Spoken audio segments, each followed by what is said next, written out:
Hi friends, thank you for joining us for this edition of Gene and Renee's Travel Adventures. First of all, before we go any further, please hit that subscribe button. It helps our channel, and like the video. We thank you so much for doing that. Our channel is really growing. Over 4,000 subscribers. Who would have thunk it, right? All right, in today's video, we're going to talk about pros and cons, things we like, things we don't like about San Miguel de Allende. I mean, it's almost sacrilegious for us to say we don't like something here, but we're going to give you the honest opinion of what we have experienced. We did a similar video, if you've not watched it, about Nueva Vallarta. You need to go back and watch that. You want to get down, don't you? Okay, we're going to put you down. Everybody got to see you for a minute. All right. All right, so we did one of Nueva Vallarta area, and so go back and look at that one, the likes and dislikes.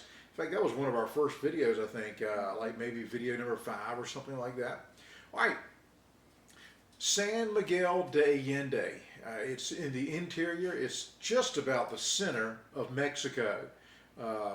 So there are some pros and there are some cons. And we're going to look at 3 of each from each of us. And so, Renee, ladies first, what is, I guess in no particular order, what is your favorite thing about San Miguel de Allende? It's a beautiful city, beautiful buildings. Just everywhere you look is just colorful, beautiful. All right, oddly enough, and we have not shared these. We don't know what each other is going to say. My number 1 pro was beautiful city. I just wrote 2 words, beautiful city. It is gorgeous. I mean, from the cathedrals, the churches, the way it's laid out, the beautiful, if you've not already looked at the video of the town center, the park area, I mean, it's just gorgeous. And everywhere you turn, if you go down a different street, you're going to see something else. You've got to get your camera out, you got to get your phone out and take another picture. It is gorgeous, and depends on what time of day it is. The sun is hitting the buildings differently. It's a beautiful city, and in fact, it's one of the most beautiful cities of the world. And so that's number 1. What is what's your first con? Cobblestone streets. Now, I put narrow sidewalks. I don't have my reading glasses on, that's why I have to stare at it a little bit. Narrow sidewalks. Okay, talk about the cobblestone streets. Why does that matter? I broke my ankle here. And You did? oh yeah. When? About 2.5 weeks ago. Okay. You can't see it in the video, but she's got one of those boots on, and The lovely walker boot that I have to sleep in as well. Yeah, cobblestone streets, very unlevel, holes, so you really have to watch where you're going. And I was watching and went down some steps and turned the ankle over, and it was more than just turning your ankle over.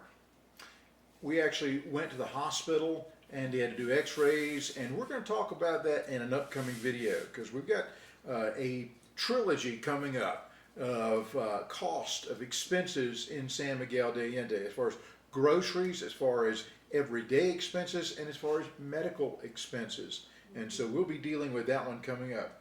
So the cobblestone streets are difficult. They're challenging. But you can always stay on the sidewalk. And that's where mine was as far as a con. The sidewalks, some of them, and most all the sidewalks are like flagstone or slate of some type. And most of them are fine on the width. But there are some of them that are, they're kind of narrow. If you're meeting someone, one of you's got to get flat against the building so the other one can get by without stepping out into the street. Now, in our challenge is that we have a pet gear stroller for Jenny, the poodle.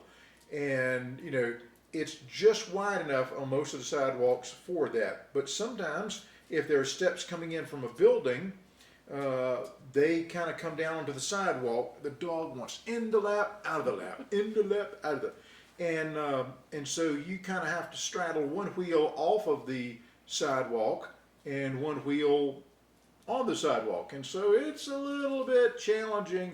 And so not everybody's going to have a pet stroller, but if you've got a baby stroller, that's going to be a little bit of an issue for you. Right. So cobblestone streets and sidewalks. All right. Your first positive, we both said it was a beautiful city. What's your second positive? No humidity. No humidity. With people with arthritis, which I have because I've broken stuff and there are more stuff, and humidity is painful. So that's been really nice here. It has been, and that is the number 3 that I put, and I'll bring it into the number 2 was excellent weather. When it was the hottest here, it was probably about 100 degrees, but the humidity was 12%, and so it felt more like it was upper 80s. We're from an area in Virginia where the humidity during the summer it might be 95 degrees and 95% humidity, and so it's sticky, miserable, hot. Here, it can be hot, but it's not going to be that miserable hot. And so the weather is great. Now, right now, we're in the month of June, latter June, and this is the beginning of their rainy season, so it's cool. And it's cool at night, I'd say, in the low 60s? And during the daytime, bless you, that was our grandson, Andrew. During the daytime, it probably upper 70s. Yeah, and so very pleasant. I like it a little bit warmer than this, but Sunnier. and sunnier because it's kind of overcast right now. But here's the deal: in Mexico, you're either going to be at the beach where it's going to be high humidity and high heat right now, or you're going to be up in the mountains where it's much cooler. And we chose the mountains, and I think we made a wise decision.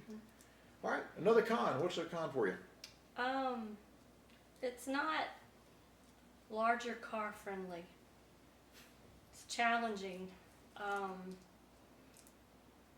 Yeah.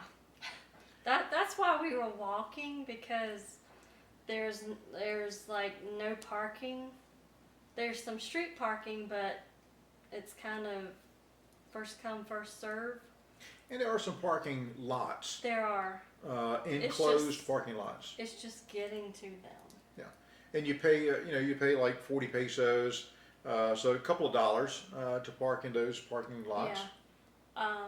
When you're used to driving a small car, which a small car would be great here, but we with traveling we bought a larger Subaru, and it feels like a tank, and these streets are made for Toyota Corollas. Well, she says it feels like a tank. It's a Subaru Forester, but she's coming from driving a Mini Cooper, so that's why the Forester feels like a tank. Yeah, the Mini would be really good here. But except for the cobblestone streets. The cobblestone streets, and you have cobblestone speed bumps, and that Mini Cooper would probably bottom out. Yeah, it's so that, yeah. Okay, so that was a con for you. My con is the friggin' fireworks. I love fireworks. I think they're gorgeous, and here, it's celebrations here. It's celebrations here, like all the time. And it's kind of cool, at night when you're looking, I wonder what they're celebrating. Well, it's Tuesday. They're celebrating that it's Tuesday. And you got boom, boom, you got pretty fireworks going off. They're not the ones that I have a problem with. It's the ones at 6 a.m. Yeah, it's the firecrackers that sound like someone shot off about 12 shotguns. Like a cannon that may happen at 8 o'clock at night. It may happen at 11 o'clock at night. It may happen at 3 a.m. in the morning. Yeah. And I've read and heard different things, whether it's, celebratory is one thought, but another thought is warding off evil spirits. I don't know which one it is, but, if I was an evil spirit, I'd get out of here too, because, it's annoying as heck, especially when you first fall asleep and then all of a sudden it sounds like they just, executed somebody. And when it's your first week here, as it was ours, a month and a half ago, it'll scare the crap out of you. I mean, yeah, all of a sudden, bam, whoa, they're coming for us. So, yeah. All right, what's your next? Are we doing pros first? Doesn't matter. Let's do cons now, so we can end on a high note. How about that? What's your next pro? High altitude. Huh. From going from sea level or close to sea level in Virginia Beach to where we first were in Mexico, where we were also by the water, and then here, which it's 1.25 miles high altitude. It's very challenging. Some days it's easier than others, so that's been a challenge. And oddly enough, and like I said, we've not compared these. My third con was elevation. I've got heart issues, and I got some heart stents, and I take a bunch of medications, and there are times where I feel like I'm panting. And it won't be like where I'm trekking up a high hill or whatever. It's going to be like I'm sitting down at the dinner table or sitting down like right now, and all of a sudden I'll be going, trying to get breath. And she's right. It's 1.25 miles. Denver, Colorado, Mile High City, is 1 mile high elevation. We're 1/4 mile higher than that. And so, I'll talk to my cardiologist. Maybe we need to adjust some medications a little bit or something when I come to this elevation again. Or maybe it's that we can't come here again. I don't know. But the elevation is an issue for you if you have respiratory or heart issues. And so that was a con. And some high blood pressure issues. Yeah. Yeah. All right, let's end on the high note. What's your number one pro? Friendly and helpful people. With us not knowing hardly any Spanish. Un poquito. Yeah, un poquito. They're so helpful. They're if you go into a restaurant and they look at you and they think, oh, they do the profile, I'm sure, and they'll send over someone who speaks English. And I thought it would be really funny if I had remembered any French, that we could just start talking French, but I don't remember enough. So If Mrs. House is watching this, she remembers French great. I mean, no, but yeah, the people are so nice and helpful. And even going to the I have to say I was nervous about going to a hospital, and we've been in hospitals in the U.S. and we haven't had all good, visits or whatever. But here it was just, they were so nice, they were so helpful. There wasn't enough seating, so Jean was knelt down, like crouched on the floor beside me, and one of the men got up and got him a chair. And they're just very helpful, and if we use if we use some hand gestures or make a sound that's kind of funny, and they kind of laugh along with you, and they help you. So that's the part that I've always loved about Mexico. yeah. And oddly enough, like I said, we didn't compare these. My number 3 on the pros is friendly people. The people, like she said, they're wonderful. Now, before I get all the messages on YouTube from people that, oh, you haven't been in Mexico long enough, and yeah, I'm sure there are some bad people in Mexico. I mean, there are some bad people everywhere you go in the entire world. Maybe not Antarctica, I'm not sure. Percentage-wise, they're probably all really nice people, scientists that are there. But I'm sure there's some bad people here. And yeah, we are living in expat areas because we're in gated communities. But we do go into the city. We do go into local restaurants. Today we ate at a food truck that was in our area where they're doing some construction at. And I'm just surprised you're not hearing the construction right now.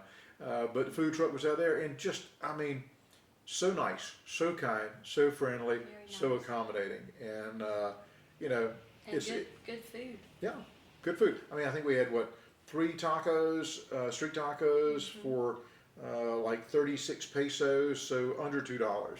And, put all that you want on it. Yeah. And so, good people. That's our edition of Gene and Renee Travel Adventures. Thank you for subscribing. Thank you for watching these. Thank you for sharing them with your friends. We love you, and we thank you so much for all the wonderful comments we've been getting. Dios te bendiga, amigos.